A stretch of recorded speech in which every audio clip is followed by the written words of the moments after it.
Hey there. I was recently a part of a portfolio building session, and there I had an opportunity to share something which I think I have not shared a lot, but it can really benefit some of you. I review a lot of portfolios, and one thing that I find missing in almost most of the portfolios is the story. And if you are somebody who struggles with that part, or if you think that like now I'll have to write a story, do not worry. It is very easy, and it's something that you can easily learn. And today I'm going to share something which will make it easy for you to understand what a story is. So every story, it could be the story of a person, of a real person that you admire. It could be the a movie that you really like. It could be a mythological character. Any story. Every story has certain elements. So each story, which a good story, has certain elements that make a good story, and that is why people like it, right? So there are a lot of story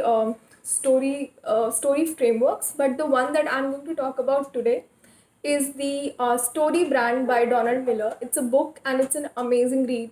Highly recommended. I personally treat it as a textbook, which I actually go over and over again, and always there's something new to learn. So coming back, so every story has some elements. So the number one element that each story has is the hero. So hero is that person on whom this story is based. He is the protagonist of the entire story. So who would be the story in your case study? So if you're thinking that the hero would be you, you're wrong, my friend. Hero is actually your client. So your role in a project is not that of a hero, it is of a mentor. So hero would be the company, hero would be the individual, hero would be the organization that is going through a trouble, and that is why they hired you, right? So your role would be of that of a mentor. So the first element is the hero. The second thing is the trouble or the conflict or the problem that this hero is going through. So if life would have been normal, this hero would not have actually tried out to go out and find a solution, or this hero would not have sought a master or would not have sought a mentor, right?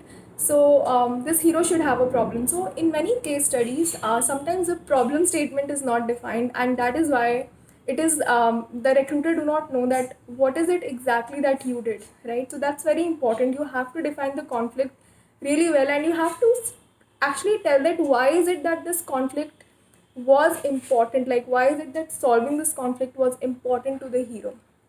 Now the third element is you. Third element is the mentor.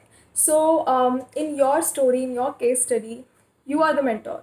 Your role in your case study actually should be to brand yourself as somebody who knew what they were doing. So and you can only be a mentor, or you could only be somebody that was an expert or that was trusted with this solving this conflict, is when you have a plan. So the fourth element is the plan or the process.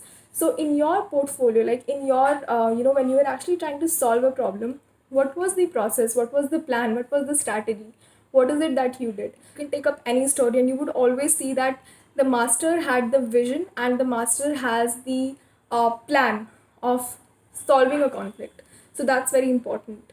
So the fifth element that every story need to have is to actually see that what were the clear call to action. So what were those tough decisions that you made when you were hired? What were those things that you did, and you like pointed out to them that this is what you should be doing, and this is why it is important. So they are very important in your story, right? So they are the call to actions.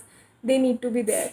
And the sixth element is what was at stake. Like let's say if like if let's say they would not have hired you, what would have happened? What would have been the bad ending? Like how would it have ended up for them if they would not have hired you?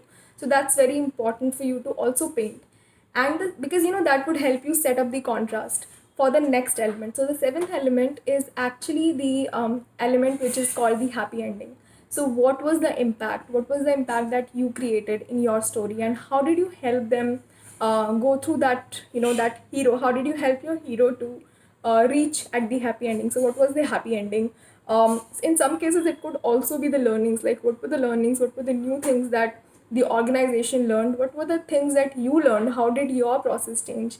So that's the happy ending. Yeah, so just to revise, the 7 things that we need in our story are: the first thing is the hero or the organization or the client who hired you.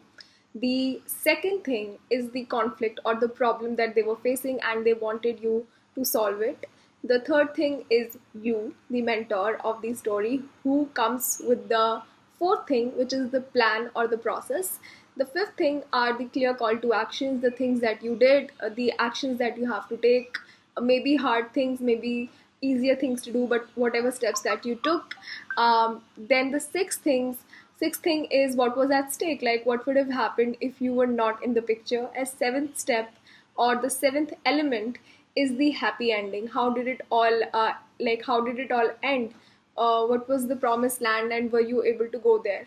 And when you are thinking about your case study from this perspective, now think that in many of the hypothetical case studies, you would observe that sometimes the conflict is not big enough. Sometimes the hero of the story is not well defined.